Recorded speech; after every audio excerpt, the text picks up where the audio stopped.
This is how Ant looked in Game 3. This is how he looked in Game 4. What? How did it kind of hit you for the fact that you guys both struggled at the same time tonight? I don't look at it like I struggled. I didn't get enough shots to say I struggled, so that might be how you guys look at it. But yeah, I didn't struggle at all. I made the right play. Thanos, we saw you struggling a little bit there on Titan against half the Avengers. I didn't struggle at all, really. At the time that battle took place, I only had 4 stones, so I didn't have enough stones to say I struggled. All right, then what about against Scarlet Witch? I mean, your ass was in trouble. Let's just be honest now. Don't be an infinity capper. We saw them teeth. First of all, those are struggle teeth. I just got new veneers, and I like to show them off.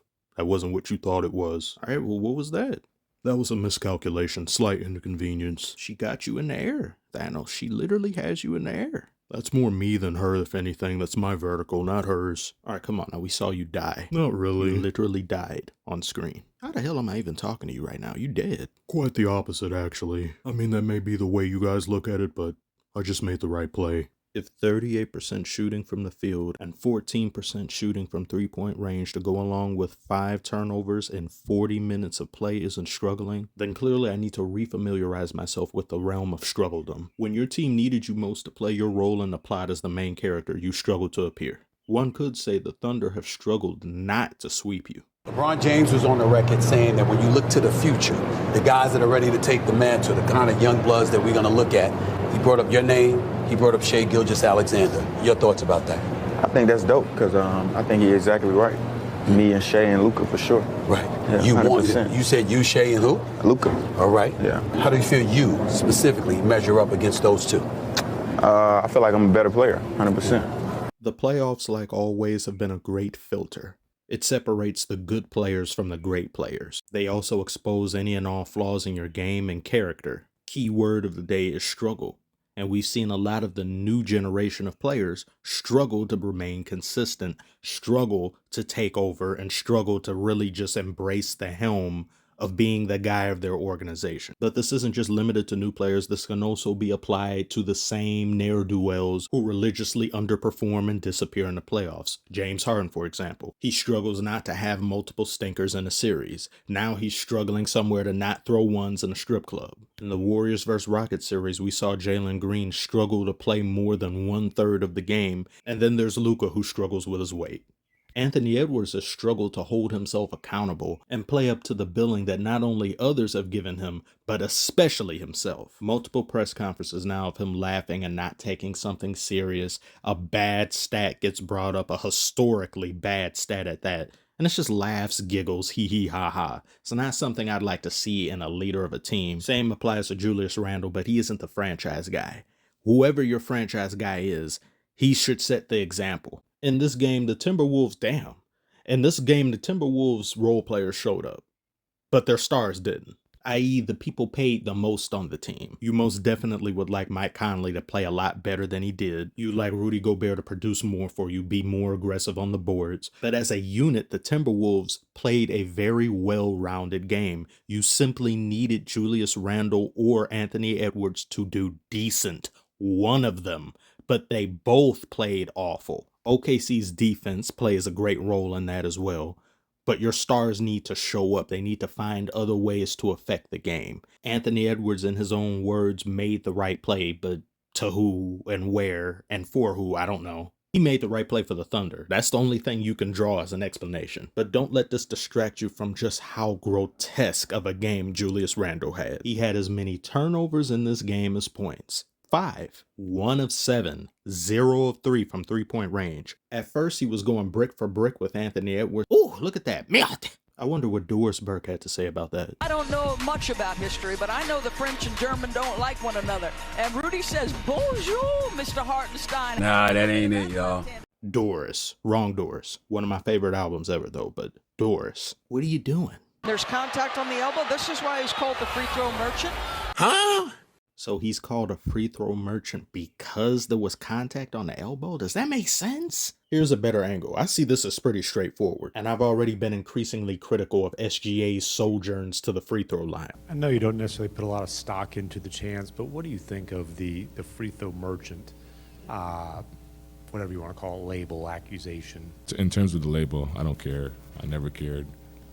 I said this before, like, I've shot more free throws in a season than I did this season. Like, I think because we're on the top of everyone's radar, it's a little bit more noticeable, and now people care about it. Yet apparently he doesn't even crack the top 10 of MVPs shooting free throws since the year 2000. But statistical metrics like this present yet another issue with current NBA fandom. They take lists like these and run with it. Critical thinking be damned. I, myself, don't have a problem with the amount of free throw attempts SGA gets, if he indeed gets fouled. It's how he gets there. Anemone activities like these should not be rewarded by refs, especially in the playoffs. So in the same breath I can find dismay and disgust at SGA doing this, I must also get even angrier at whistles with attitude, because if they didn't allow it, he wouldn't keep doing it. Who's the more foolish, the fool or the fool who follows him? Like that hardened Hansel and Gretel armbar he kept doing that they kept rewarding. If they would simply stop rewarding it, I wouldn't have to clean my eyes every possession. And if I want to be even more fair, if SGA is a foul merchant, Anthony Edwards is an aura merchant. And so far, one of those is working a hell of a lot better for one than the other. I don't like it. I don't approve of it. If the officiating wasn't so janky and the refs called the game properly, I think you see a lot of players fall off the proverbial pedestal. And if not fall off, take a few steps downward to where they actually are. Look at this dunk by Chet. Ugh.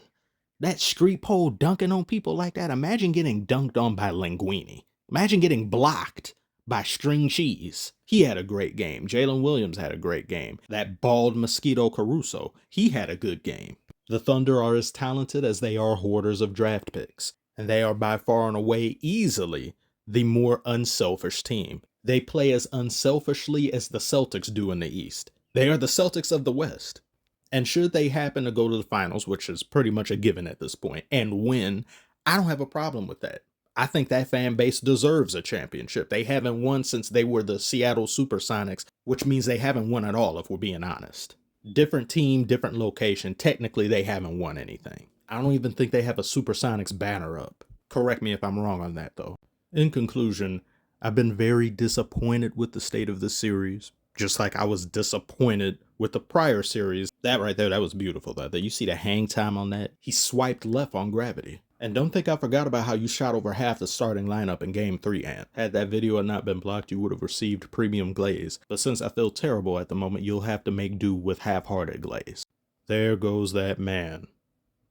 But yeah, disappointed with the state of the series, but disappointed for different reasons as opposed to the Warriors versus Timberwolves matchup. Due to Curry's not being there, I think we were robbed of a different series. This, however, everyone's here, everyone's healthy, and you're just not playing up to snuff. Is it just me in thinking that a team that blows the best team in basketball out by over 40 can somewhat replicate a game like that again?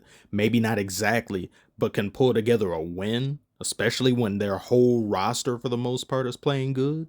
It's just their stars. I don't know. Maybe it's just me. I don't know. Tell me what you think about that below. Like and subscribe if you are new. Thank you all so very much for watching, and I will see you on the next one, whenever that is.